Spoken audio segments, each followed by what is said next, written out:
Hi everyone, my name is Katja, I'm CatColouring, and a warm welcome to my channel here for both new and old subscribers. Today's video is a translated flip through of the fourth Aikawa Sora book and the fourth I have, but I have just actually ordered 3 more coloring books from Amazon Japan, so more of Aikawa Sora's beautiful books and translated flip throughs of them will follow. So, before we get started, grab yourself a nice cup of coffee or a mug of hot tea. I know I have my cup of tea here right next to me. And let's get started. Okay, so this coloring book, as it says here, is called Peace of Mind Flower News by Aikawa Sora. And down here it says special coloring book with flower cards, because yes, this is sort of the same sort of book like Flower Weather, Flower News, which was the first of Aikawa Sora's coloring books I translated. And this means that at the end of this book, we find the flower cards here. But if we start by looking at the cover here, we can see a lot of beautiful flowers, just like we anticipate here with Aikawa Sora's beautiful coloring books. But a new thing here, as you can see, we have some gems and jewelry here, and that is because this is not just a flower coloring book. There are also some pages with gemstones that you can color, but more about that when we flip through it here. So when we open up this coloring book again, we have the cover here as the front page here, and this time it is actually colored, so you can't color it. In some of her books, you can color this page because it's only white lines or black lines and white paper. But in this one, it has already been colored for you. And here we have her biography. And as I have already told you her biography from the last 3 videos, I think that we know enough about her to, to skip that, if I have to be frank. Okay, so now we are here at the first pages. And as you can see, we have the introduction here as usual. And here in the introduction, it says, the previous work, Hanabiori Flower News, was well received by many people. We would like to express our gratitude. In this book, I have depicted a diverse world of flowers so that those who have purchased the previous book and all those who are coloring for the first time can enjoy coloring. The collection is sprinkled with motifs of seasonal flowers, so this is just like her other books, Seasonal Flowers, gorgeous arrangement, landscapes and patterns, as well as exciting jewelry, gemstones, dresses, cute accessories, and animals. So this is a little bit different from her other books because we don't just find flowers. We actually find a lot of other things here, some animals, and also a lot of dresses, accessories, jewelry, gemstones, and patterns also here in this book. And you can see it also here by all of these things surrounding the introduction, because we have an emerald here and diamonds and so on, a lot of different gemstones here. So she continues, I hope that this book will help you expand your imagination of what makes you feel richer. Coloring allows you to clear your mind and gives you time to reflect on yourself. The joy of having time apart from housework, childcare and work, and the many other positive feelings that come with it. So we all know what it's like to have a busy everyday life with children and school, work and shopping and laundry and all of that. So set all that aside and take time to yourself with coloring in this book. She then rounds it all off by saying, I think it's a great thing about coloring books. It's important to paint casually and freely without worrying about how to paint it well. I'm sure the flowers and cute accessories will soothe our hearts. Aikawa Sora. And with that advice, then we have, just like in Flower Weather, Flower News, a little bit about coloring. And it says here, coloring materials and tools.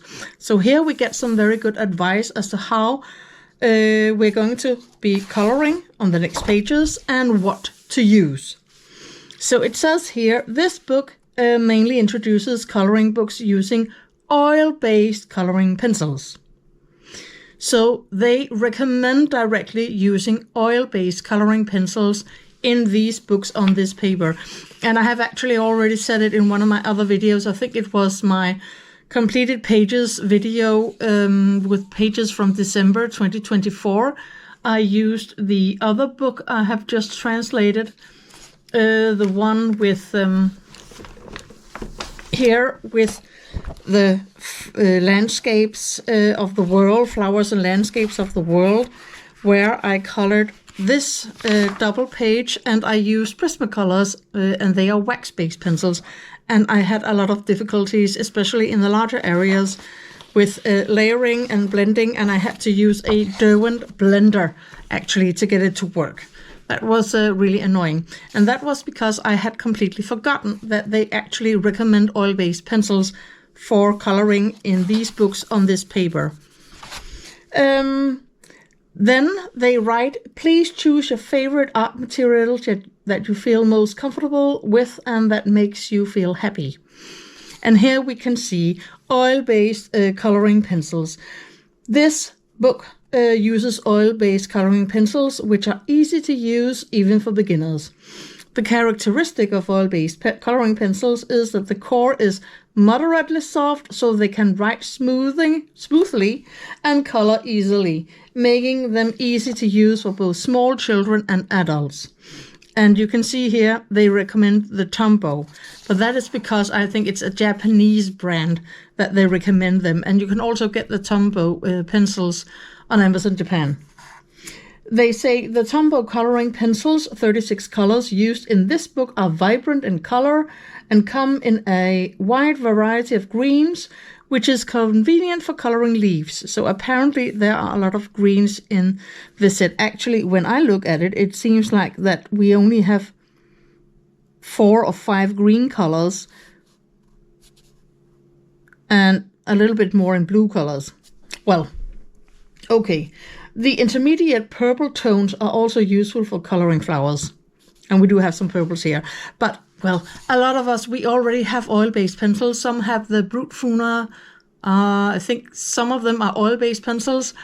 And a lot of us have the Polychromos pencils. They are also oil-based. And some have Lightfast, Derwent Lightfast, and they are also oil-based. So I think that if you have any sort of oil-based pencils, use them in this book on this paper. Don't have to go and buy the Tombow here. Then they say here, a good advice, because Japanese coloring books, you know, they are filled with advice. Purchase separately. At first, you may be unsure which coloring pencils to choose, so we recommend that you try out some samples of stationery or art supply store to find your favorite. Each manufacturer has a wide variety of beautiful colors available, so I often buy them individually. And this is also a very good advice, you know, buy some open stock, see if you like them, and if you do, then buy one of the sets of coloring pencils. Then down here we have some advice about how to, or which erasers and sharpeners to use. Here it says other tools, eraser. Common eraser, suitable for erasing large areas. And this is a Tombow mono eraser. I actually have one here. Though I just have to say I usually use my Prismacolor eraser because that is so very good. But I do have this one. And then here a knob type eraser, a stick type that is suitable for erasing small details. I have my, if I can find it, here. This is my little Mono Zero eraser that I bought here, also from Tombow actually. I bought here in the autumn, and this is absolutely brilliant because now I can finally, you know, erase, especially when I use my soft pastels in those little places where I have gotten the soft pastels, and I can erase it without moving the pastels around the motif. So absolutely brilliant, such a little eraser here. Then they also recommend the netted eraser. Ideal for making fine adjustments by erasing the color lightly while leaving it intact. And that is for using it to create highlights. I actually had an edit eraser and I don't know how to store them, but it dried out and I couldn't use it. So I have bought another one, so I will try with an edit eraser again. But I still don't know, I'm not quite sure how to store them, because I've seen a video with someone using it and it's actually really movable and you know, very soft. And then you can just shape it big or small to, you know, create these highlights. So perhaps I have bought the different sort of knitted eraser. I don't know. If you are very good with a knitted eraser, please give me some advice down in the comments. Okay, so continuing with a pencil sharpener. Here, when drawing detailed images of petals and leaves, it is easier to resharpen the pencil. Use a manual pencil sharpener to carefully sharpen the pencil. So they do recommend manual pencil sharpeners, but I do think it comes down to the sort of pencils that you use and also what sharpeners you have. Because most of my pencils are very good at sharpening at my Dali 133, but I use this one for my, for example, Prismacolors when they have a certain smaller size, because then I can do it without them, you know, breaking, the Mexico manufactured ones. So down here we have some advice about using some protection and test drawing. So they say here it's a good idea to place a thin piece of paper under your hand to prevent the color from smudging. It's, you know, when you color and your hand gets over and then you kind of smudge the things you already have colored on the page. That is when I use this one, my little helper here, this one.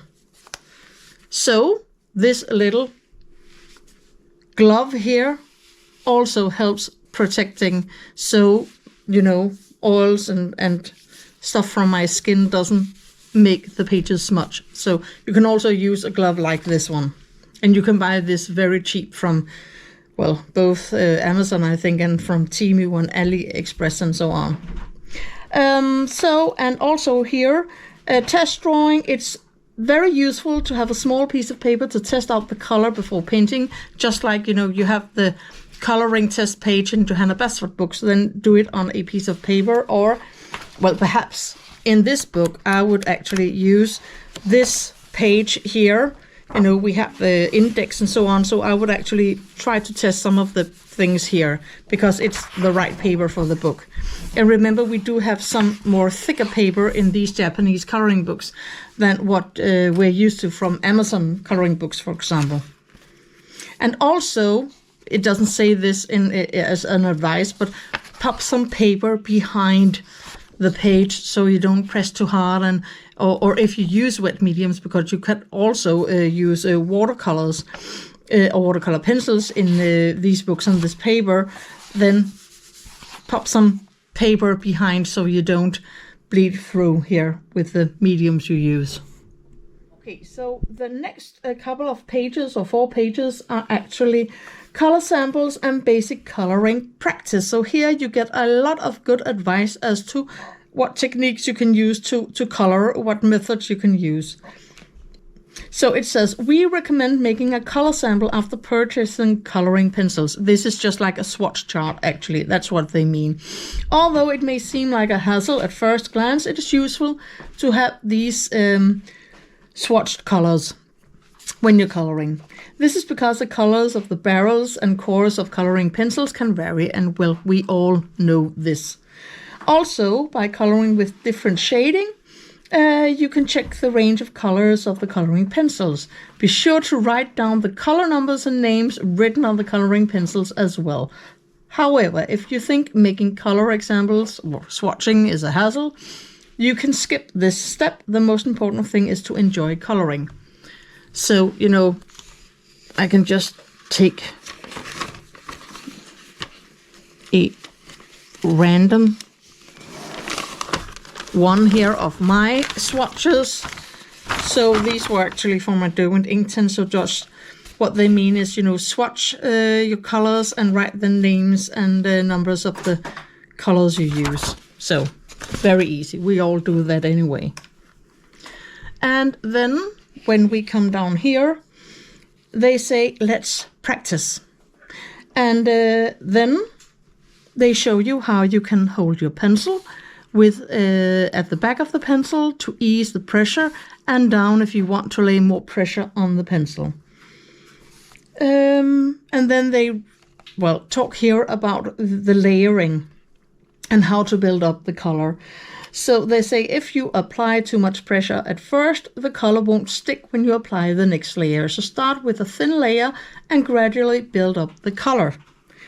Try coloring casually in the mindset of getting used to coloring pencil. But if you are used to coloring pencils, well, you already know this.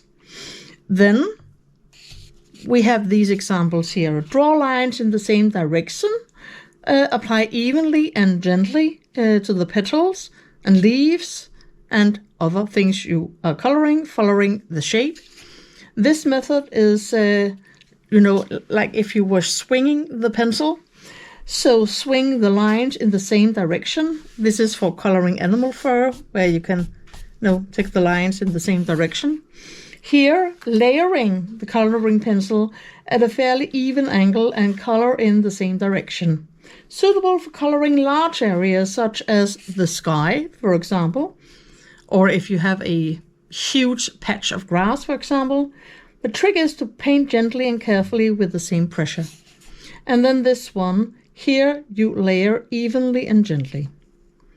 And here they say you can create a three-dimensional effect by leaving areas exposed to the light, such as animals' eyes, nuts, and spheres, unpainted, or by erasing a little bit with the eraser. And down here you can actually practice these different ways of coloring the sphere and swiping in the same direction. I was about to say coloring in the same direction, coloring animal fur and layering and so on. And here on this page, it says, let's color the flowers. And here they show you step by step how to color these flowers. They say you can search for images of flowers to color and check the colors, or find a flower you like and take a picture of it with your smartphone or other device to use as a reference when coloring. And this is what I've always talked about, using reference photos if you want to when you're coloring flowers or light or the sky or whatever. So here they say how to color basic points, and here how to color key points for expression. So at first, apply thinly without too much pressure. Add shadows using darker colors. Move the book around. So instead of you moving your hand in weird directions, move the book around to make it easier to color. And if you are unsure of a color, try it out on a piece of paper. Then they continue by adding light and dark colors. You get a three-dimensional effect and more perspective. If you leave the lines, it will look stylish and sharp. I think they mean the lines here, so you can see lines actually. If you color evenly without lines, it gives a warm and gentle impression. So if you sort of erase the lines so it's just, smushed and blend together, you get a warm impression. And if you, on the other hand, keep the lines sharp here, so you can see the color strokes here, then it will look very stylish. And then here is how you color a red anemone. Apply a thin layer in the same direction along the petal lines, gently brushing towards the center. So coloring from outside and in. And then paint the petal cavity. Sorry, I couldn't read what I have written. A slightly darker red. So here you change the color, to the middle color. And here, where the petals overlap and create shadows, apply a dark reddish purple. So this means, what I've always also talked about, use a light, a middle, and a dark color. The light color here for covering, the middle color for details, and the darkest color for creating shadows. And then it says continue with all the petals the same way. If you move the book, it may be easier to color in the same direction. And in the white center of the petals, draw the petal lines in a light gray. So use a light gray, to create the impression of a white color here. And it certainly continues on the other side. It says that draw the pistil in a circular motion in here. Leaving a little of the center uncolored to create a three-dimensional effect, just like the sphere down here. So here. And if you paint too much, lightly press the color away with a kneaded eraser. So you can see they are actually using a kneaded eraser here. And at the end, once you have painted in the stamens, your red anemone is complete. And here with the blue anemone, they also do actually the same, and also with this white anemone. So you get, a step-by-step tutorial in how to color the different sort of, it's the same flower, but different sorts of petals, the way they bend in different directions. And here with the white, how to create white. So I don't think we have to hear about the blue. I mean, it's the same as the red one, where you begin coloring the petal, add some details, add some shadows around it, and color the middle and the stamens. But here with the white, it's actually quite interesting what colors they use, because they actually say, for the white anemone, color the center of the petals with a light yellow-green along the lines of the petals. Color the white parts of the petals with a light gray to create stripes. Color the petals in the back with an even darker gray. So you will have to use a yellow, green, and two different kinds of gray, a gray, light gray, and a darker gray, to give the impression that it is light. And they also say the key is to express white with light and dark gray without using the white color in itself. Color the pistils in yellow-green, drawing circles around them, and to finish, also color the stamens yellow, and the white anemone is finished. And then it says here how to color leaf. For the leaves, color a light green all over, so begin with the lightest color. Color a darker green along the veins, and apply an even darker green here to the borders of the flowers and where the leaves overlap to create shadows. And the stem, color the stem with a deep yellow-green, then layer a brownish green in the shaded areas. This will create a contrast with the leaves, giving the stem more definition and a more three-dimensional look. On the next double page, you can see the anemone that I have colored and a coloring picture. For the page after that, you can see many coloring pages of various seasonal flowers, small items, landscapes, etc. Please enjoy coloring in a way that suits you. And that was it for this extremely long introduction and coloring step-by-step tutorial. So here we have the picture with these anemones, and here you can color it and practice yourself. And then the book begins. And as you can see here in the back, because the index is here, there is an explanation for all of the pages, and I will go through them as I flip through the rest of this book. And so we begin the actual flip through of the drawings here. And a lot of the pages are just like this, where we have one or two flowers, and some of them are double pages and have gorgeous landscapes or whatever in them. So this flower is Alistromeria, we find here on this page, and over here tulips.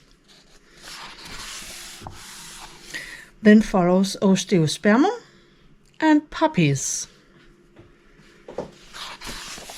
And then our first double page, and this one is called Going Through the Flower Tunnel. And here we have a lot of different flowers, and even also some butterflies, actually quite a lot of butterflies I can see.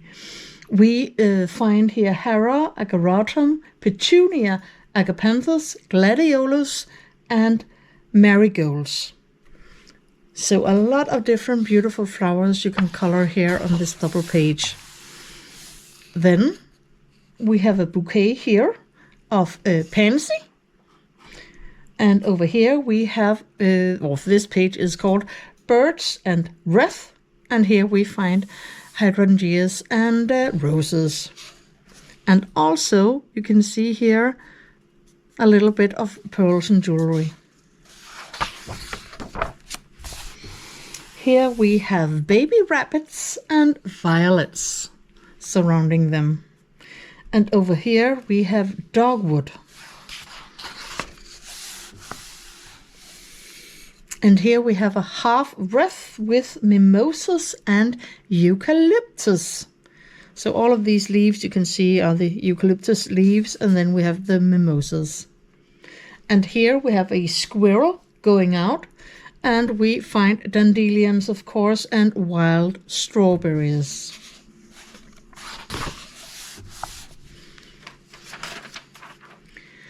And now for our next double page, and it is a spring stream. As you can see the water here flowing past this little staircase, and here we have a fence into probably the house. And here we find Oshima cherry flowers over here. We also have yak sakura, and we have tulips over here, and nanohana flowers here. And we have a little cat sitting there. Beautiful landscape page here. So here we have sakura, more cherry flowers. And over here we have stock. And then we have a lovely page called In a Corner of the Garden with this watering can. And here we find hydrangeas, again geraniums, daisies and petunias. We have a spring bouquet here and bijou. So we can see here we have some pearls and some gemstones hidden here in this bouquet. And here we find, of course, roses and daisies and blue stars.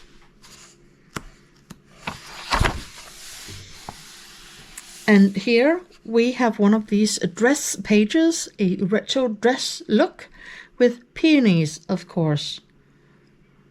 And we also have some accessories with the bag here, little handbag and shoes and an envelope here. And a hat, of course. And a bouquet you can carry around with you. And here we are also here in this page, a jewelry collection with a lot of different jewelry like earrings, rings, necklaces. And also here with flowers surrounding them, scabiosa and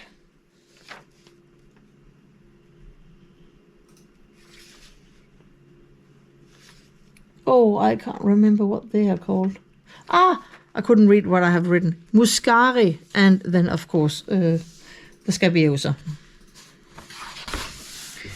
And this page here, When the Wind of Flowers Blows in here. And you can see this is truly a wind of flowers blowing in here, coming from the world outside to your house, I think. And we also have some birds here.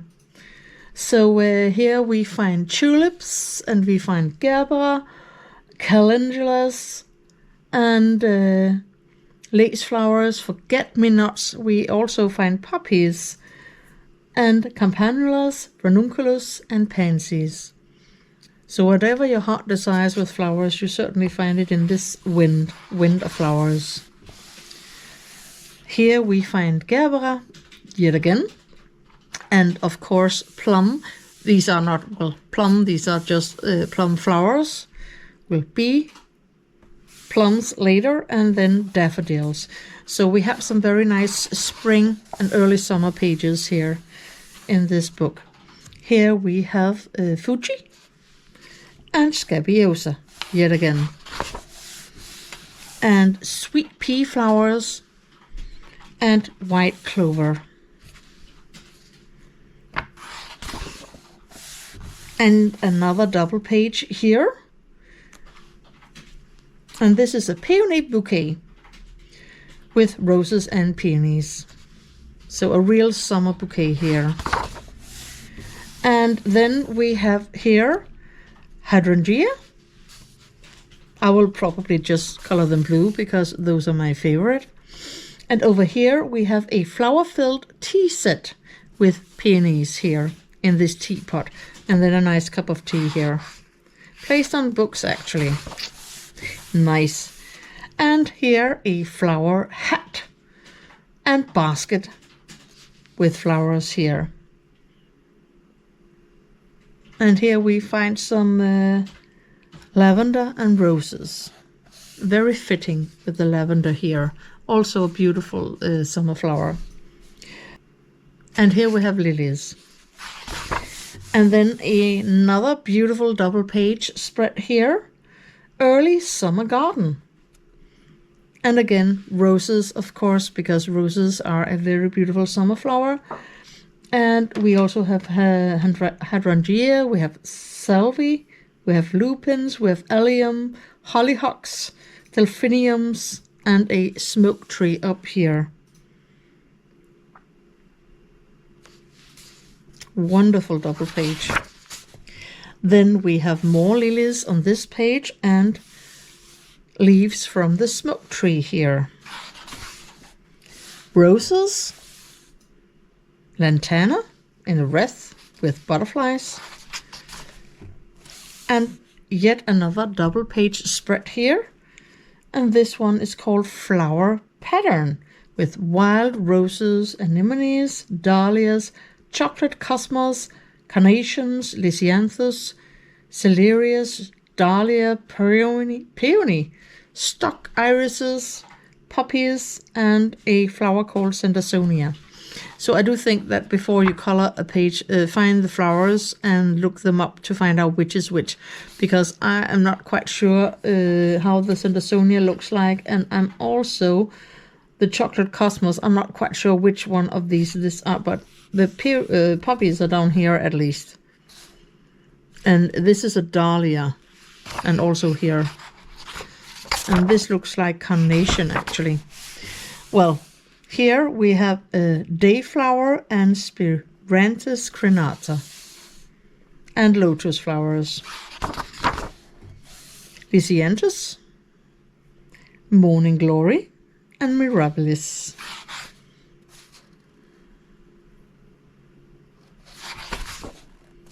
And another double page spread here.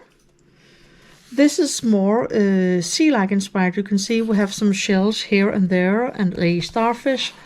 And it's called Hanami, Moss, Phlox, Iris, Dahlia, Daisy, and Lily of the Valley. So we do have some flowers, but also, you know, with a sort of a sea pattern here.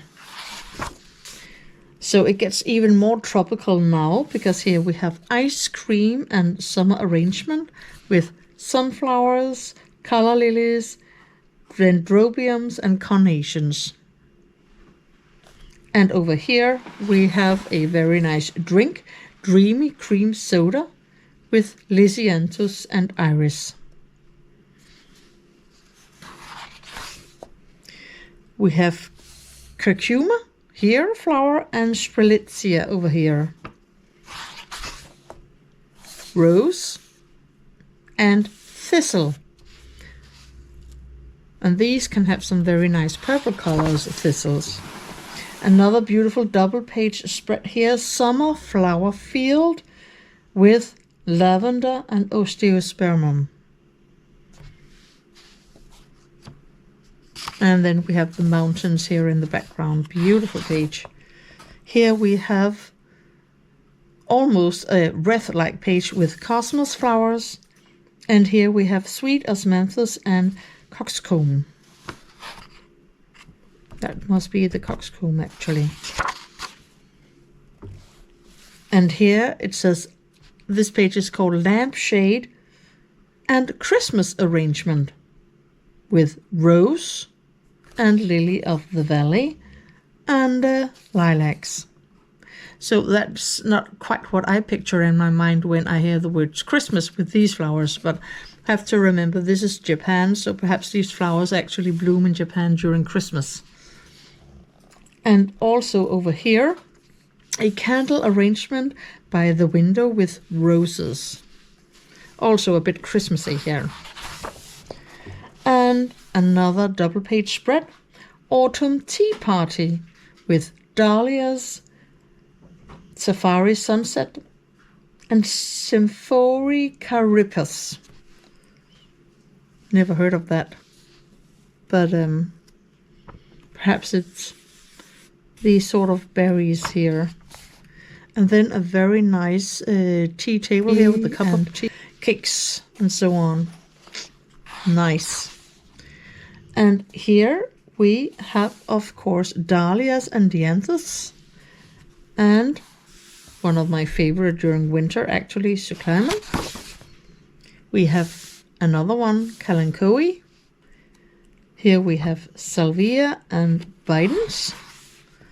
And this double page spread ends the book here, and it's just called Colorful Flowers. And here we find, and I think it's in the right order, shepherd's purse, snowdrop, bellflowers, portulaca, persica, marigold, horsetail rice flower,